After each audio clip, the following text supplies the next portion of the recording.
En esta segunda plática vamos a ver, primero vimos el pecado, ¿verdad? Y la gracia. Vamos a ver ahora la misericordia de Cristo rápidamente en 30 minutos. Voy a tomar para ello un pasaje que quiero comentar que para mí es muy importante. El pasaje del paralítico que llega traído por 4 amigos y que lo bajan por el techo de la casa de San Pedro en Cafarnaúm. Lo van bajando, la casa grande, un lugar grande donde entraban más personas, y lleno estaba, obviamente, y personas seguramente viendo por la ventana la puerta y gente que a su vez transmitía para atrás lo que iba diciendo Jesús. Voy a leer el pasaje de Marcos capítulo 2, versículo del 1 al 12. Entró Jesús de nuevo a Cafarnaúm, al poco tiempo había corrido la voz de que estaba en casa. Se agolparon tantos que ni siquiera ante la puerta había ya sitio, y él anunciaba la palabra. Y le vinieron a traer a un paralítico llevado entre 4. Al no poder presentárselo a causa de la multitud, abrieron el techo encima de donde él estaba, y a través de la abertura que hicieron, descolgaron la camilla donde yacía el paralítico. Viendo Jesús la fe de ellos, dijo al paralítico: Hijo, tus pecados te son perdonados. Estaban allí sentados algunos escribas que pensaron en sus corazones: ¿por qué éste habla así? ¿Está blasfemando? ¿Quién puede perdonar pecados sino solo Dios? Pero al instante, conociendo Jesús en su espíritu lo que ellos pensaban en su interior, les dijo: ¿por qué pensáis así en vuestros corazones? ¿Qué es más fácil decir al paralítico: tus pecados te son perdonados? O decir: levántate, toma tu camilla y anda. Pues, para que sepáis que el Hijo del Hombre tiene en la tierra poder de perdonar pecados, dijo al paralítico, a ti te digo, levántate, toma tu camilla y vete a tu casa. Se levantó y al instante, tomando la camilla, salió a la vista de todos. De modo que quedaban todos asombrados y glorificaban a Dios diciendo: jamás hemos visto cosa parecida.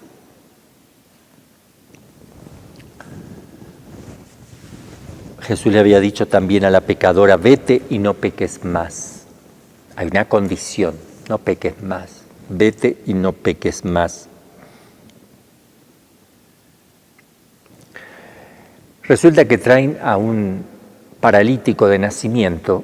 Pensemos que los músculos de sus piernas están totalmente atrofiadas. Quiere decir que para que él pudiera sostenerse, aunque estuviera curado, debería hacer fisioterapia por un largo tiempo, por lo menos 6 meses, donde va haciendo bicicleta, donde va lentamente caminando, corriendo para fortalecer los músculos y que vayan creciendo. No van a crecer tampoco en 6 meses, pero tal vez en un año sí.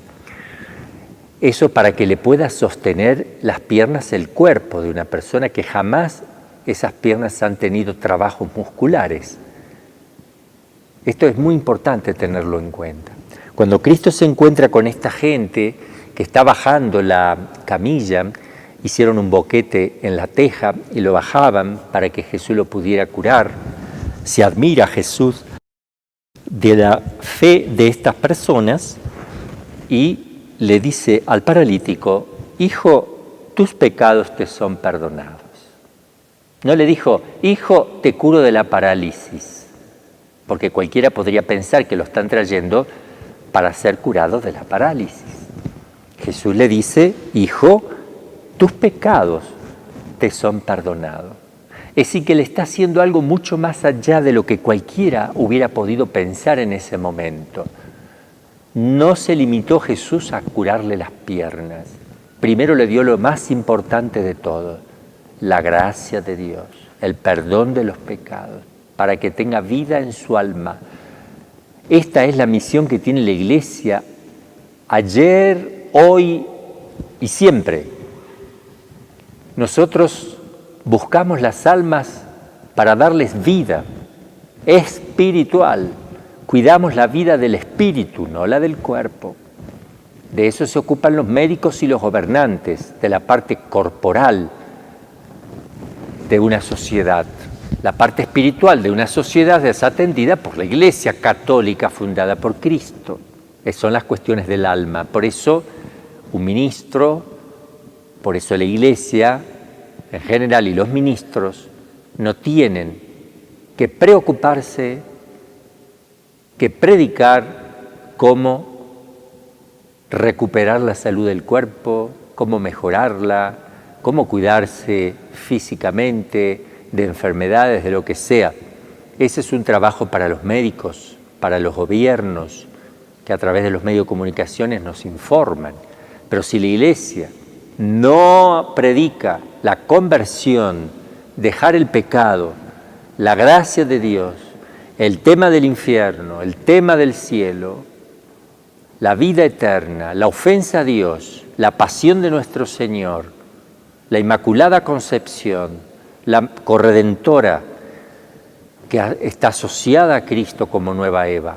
No es solo el nuevo Adán, es la nueva Eva, que hoy día tenemos tanto cuidado de que la mujer aparezca, pero aquí la borran de un plumazo a la mujer. Dejan solo a Adán.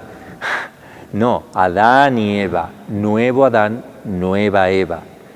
Ella es importante porque ambos, el hombre y la mujer, son perfecta imagen de Dios, perfecta imagen. La familia es perfecta imagen de Dios, porque Dios es Trinidad. En Dios hay tres personas. Ya dijimos la procedencia en la plática pasada.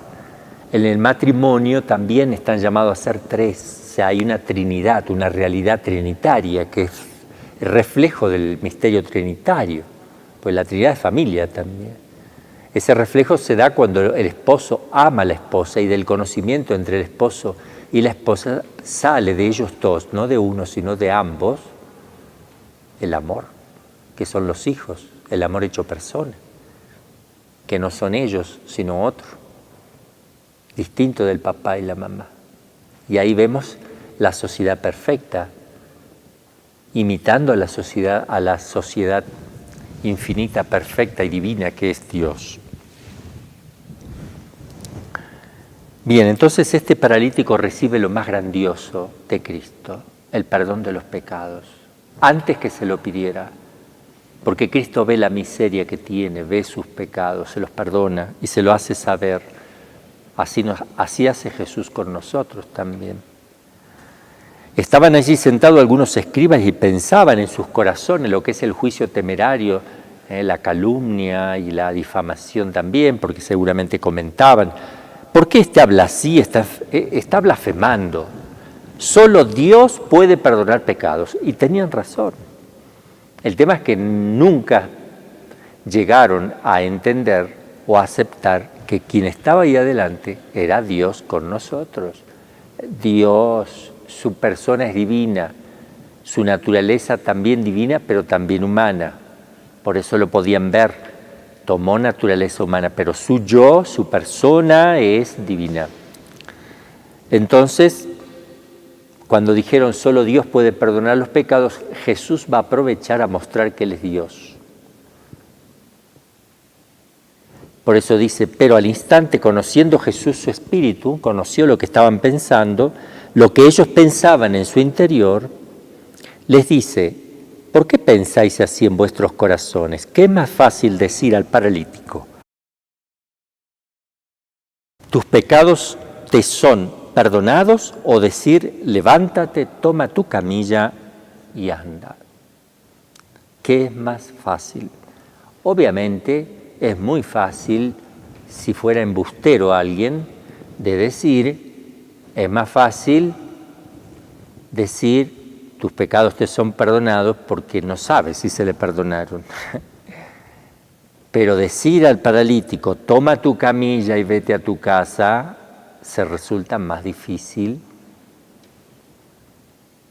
Aunque si tienes que perdonar de verdad los pecados, eso es infinitamente difícil.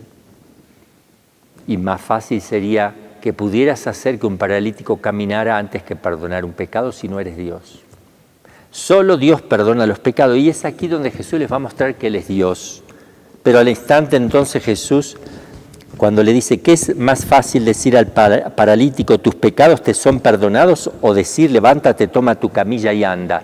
Esas camillas, además de que los músculos están atrofiados, que yo digo necesita una rehabilitación de 1 año al menos para que toman volumen los músculos, que no hay nada de músculo. A eso se agrega que las camillas de ese tiempo no eran de aluminio, no existían, no se hacían con aluminio. Hoy tenemos camillas de aluminio muy livianitas. Eran palos pesados, eran cuerdas pesadas, palos. Por eso tenían que venir 4 y hacer mucha fuerza y llevarse solo la camilla, 2 palos enormes en los costados que había que enrollar y ponérselo en el hombro y llevarlo como una cruz, como se lleva la cruz sobre los hombros. Y entonces, ¿cómo va a ser con esas piernas que parecen mantequilla? Y dice Jesús que es más fácil decir al paralítico, tus pecados te son perdonados, o decirle, levántate, toma tu camilla y anda, para que sepan que el Hijo del Hombre tiene en la tierra el poder de perdonar los pecados. Miren qué hermoso esto. Le dijo al paralítico, a ti te digo, levántate, toma tu camilla y vete a tu casa. Camina, pero camina con la camilla a cuestas, que es tu cruz. Se levantó y al instante, tomando la camilla, salió a la vista de todos, de modo que quedaban todos asombrados, como para no, y glorificaban a Dios. Jamás decían, hemos visto una cosa parecida. Entonces la misericordia de Cristo aquí se va a manifestar también con este prodigio tan maravilloso del milagro, donde muestra que efectivamente Jesús perdona y el sacerdote hace las veces de Jesús y también perdona los pecados. Tenemos ocasión para hablar, a raíz de esto, del sacramento de la confesión. Condiciones para el perdón. Es importante saber que si uno se va a confesar, debe estar arrepentido sinceramente de sus pecados. No confesarse para después volver a pecar. Tiene que estar arrepentido con la idea de no volver a hacerlo más. Supone el conocimiento de la propia miseria y la confianza en la misericordia. El mal ladrón, el malo, el que lo insultaba y murió así, el mal ladrón no reconoció su miseria y tampoco confió en la misericordia. 2 cosas, ni reconoció ni confió. Claro que al no reconocer, ¿qué va a confiar? Judas reconoció su pecado, pero no confió, desesperó. El primero no hizo ninguna de las 2 cosas, ni reconoció ni confió. Judas reconoce pero no confía. Por eso se ahorcó, se desesperó, porque tuvo un concepto de Dios totalmente equivocado. Y Pedro reconoce y confía, las 2 cosas positivas. Cuando uno se va a confesar, tiene que hacer su propósito de enmienda. Quiero enmendarme, quiero cambiar, quiero corregir mis pecados. Por eso, la reparación también. Cuando uno se va a confesar, el sacerdote le debe dar una penitencia, que es algo meritorio, no hace falta que sea algo costoso ni algo que cueste mucho o que cueste, porque puede ser que le dé de penitencia que vaya a rezar 3 Ave María y le encanta ir a rezar a 3 Ave María delante de la Virgen. Entonces no es que le da algo que le cueste, le da algo que sirva de penitencia. ¿Qué quiere decir? Que sirva para que se reparen los pecados que tengo que pagar, las culpas en el purgatorio. Por tanto, cuando el sacerdote te da una penitencia, tú le puedes decir, si tú quisieras, Padre, ¿puedo agregar además de lo que me dice un rosario? Si te dice que sí, bueno, bendito sea Dios, ese rosario que rezas, O la penitencia que te da el sacerdote si te dice reza 3 Ave Marías, esas 3 Ave Marías, si te lo dijo en la confesión, vale por 300 millones de Ave María. Muchísima la diferencia porque esas Ave Marías que te está dando son sacramentales, están relacionados con el sacramento y sirven para purificar tus pecados y las penas que tienes que pagar, perdón. Bien, ¿cómo se hace una buena y santa confesión? El examen de conciencia primero. Escribir los pecados ayuda, porque en el momento uno se puede olvidar. El demonio interviene también para que a veces uno se bloquee, no pueda decir sus pecados. Así que es aconsejable escribirlo, luego lo rompen al papel, lo queman, para no demorar también en la confesión diciendo, a ver, ¿qué otra cosa? Todo eso significa que uno no se está confesando bien, porque no tiene ni siquiera el pensamiento de lo que está buscando algo para decir. No tiene que estar escrito, yo creo que puede ayudar mucho. El propósito de enmendarse, de cambiar, si no está ese propósito, la confesión puede ser nula o mal hecha. Y la reparación, deseo de reparar, y por eso uno acepta lo que el sacerdote le da para reparar sus pecados.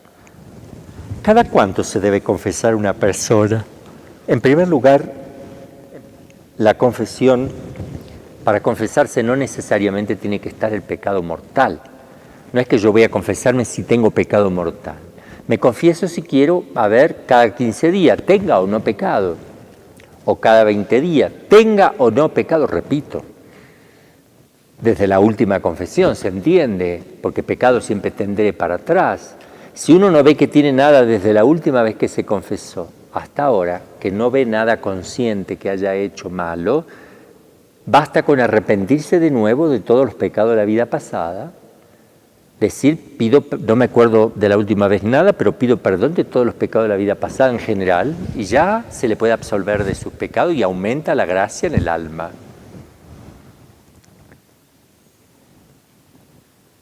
Que es otra de las cosas que hace el sacramento, no solo te devuelve la gracia, sino que te la hace aumentar.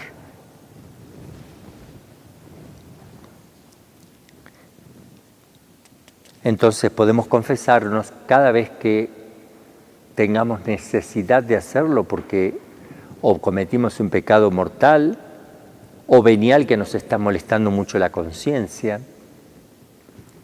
y uno tiene derecho a recibir el sacramento las veces que lo crea necesario.